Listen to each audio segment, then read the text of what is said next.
como estão? Vamos a mais uma aula, né? Durante essa semana, nós vamos agora para a aula de geografia, tá?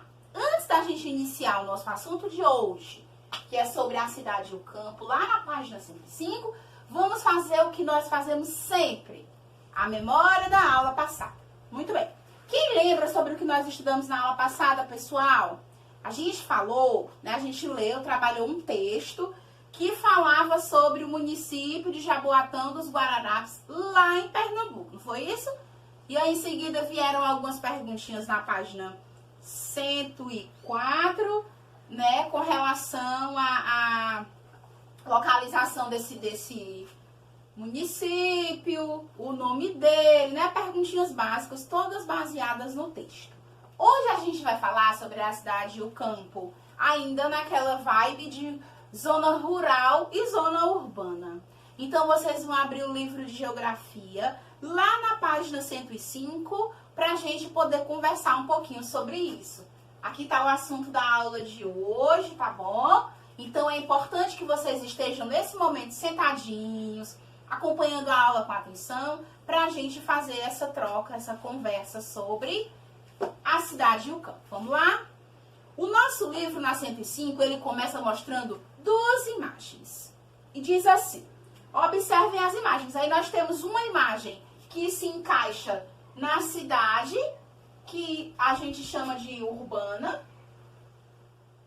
zona urbana ou área urbana. E a segunda imagem vai se encaixar no rural, que é o campo, certo? Cidade muito movimentada, veículos, pedestres, né? Automóveis e por aí vai. E o campo já é uma coisa mais tranquila, ligado à criação de gado, né? À pecuária, ligado à agricultura, plantação de vegetais e outras coisas mais. E aí o nosso livro diz assim, podemos perceber claramente a divisão entre a paisagem da cidade e a do campo.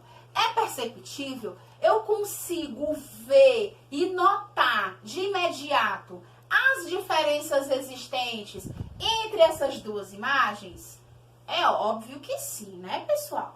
Só a gente olhar, só nós olharmos para as duas imagens, a gente consegue ver a diferença que existem entre as duas.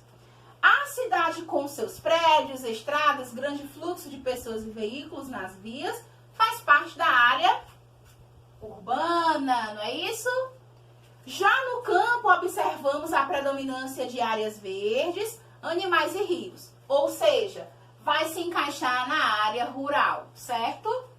Chamamos de campo a área rural compreendida por fazendas, granjas, florestas, sítios, né? Muito verde, ar puro, muita calmaria, né? Muita paz, todo mundo muito zen, né? Aquela vibe gostosa, positiva do silêncio, né? Já a cidade, a gente vê em contraponto que existe barulho, muito movimento de carro, de moto, de bicicleta, né? Aquela loucura, aquele estresse todo, não é isso? Vamos para a próxima página. Durante décadas, a população brasileira concentrava-se nas áreas rurais e se dedicava à agricultura e pecuária. Com as mudanças do processo de produção industrial e, consequentemente, urbanização das cidades, muitas pessoas deixaram o campo em busca de novas oportunidades de vida e de trabalho nos centros urbanos. Aí surgiu aquela famosa história. Eu sou do campo, né, chamado de caipira, aquele que morava no interior, e via São Paulo como o meio de salvação, né? Vou para a cidade grande, né? As pessoas diziam assim, vou para São Paulo tentar a vida lá, vou para o Rio de Janeiro, vou para Brasília, né? Porque as pessoas tinham em mente que pela cidade ser mais evoluída, ter mais quantidade de empresas, era muito mais fácil a pessoa evoluir na área urbana do que na área rural, certo? Continuando. O aumento do êxodo rural, que é a saída. O êxodo rural é a saída. Saiu aqui do campo para ir morar de vez lá na capital, né? A gente vê muito isso nessa novela que está passando agora, Eita Mundo Bom. A gente vê a área rural e vê também a área urbana. Vocês conseguem observar isso naquela novela? Ótimo. Então, isso contribuiu para a saída do homem do campo para a cidade, para o aumento da população nos centros urbanos, e junto com ele vieram problemas sociais, econômicos, né? E aí o negócio começou a ficar meio pesado.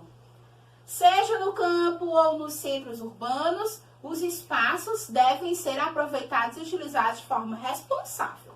Então, com a grande quantidade de gente que saiu do campo para a cidade, começaram a se formar as comunidades que antigamente nós utilizávamos o termo favela. Só que hoje não é mais permitido, tá? A tia mencionou aqui para vocês terem uma noção de como era antes. Hoje nós chamamos de comunidade, tá? É aquele local onde as casas são muito pertinho umas das outras, né? Tem lá no nosso livro, na página 106, ok? Então, meus amores, um beijo, um cheiro. Até a próxima aula de geografia.